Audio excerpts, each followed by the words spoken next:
ప్రియులారా, మన ప్రభువు అయిన యేసు క్రీస్తు నామంలో మీకు శుభోదయం.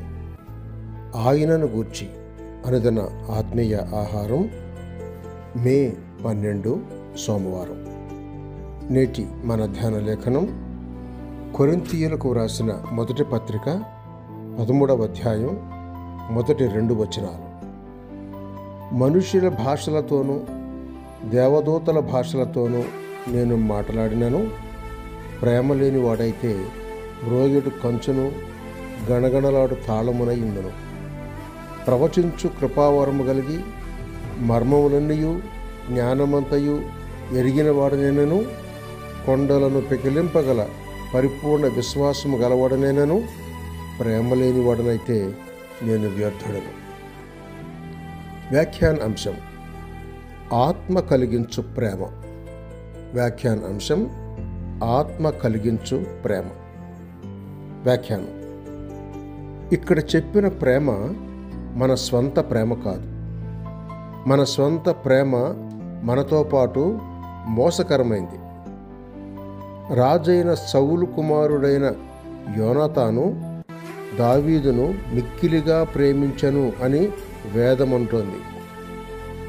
ఆ ప్రేమ స్త్రీలు చూపు ప్రేమ కంటే అధికమైనది అని అతని చావును గురించి శోకిస్తున్న దావీదు తానే 2వ సమూయేలు గ్రంథం 1వ అధ్యాయం 26లో పలుకుతూ ఉన్నాడు.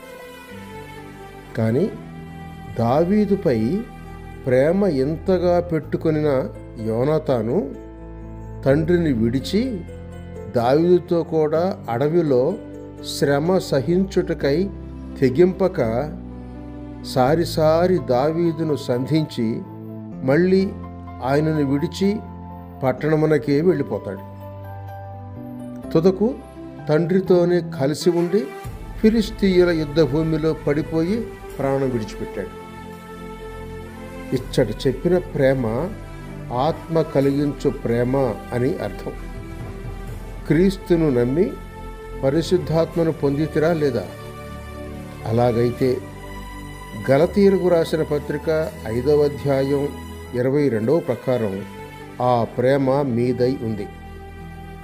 మరియు రోమాపత్రిక 5వ అధ్యాయం 5వ వచనం ప్రకారం ఆత్మచేత దేవుని ప్రేమ మీ హృదయములలో కృమ్మరింపబడింది.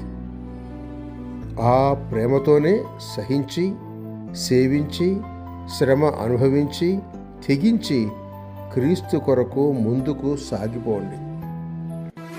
సహోదరుడు సైలస్ ఫాక్స్. శుభములతో వందనాలు.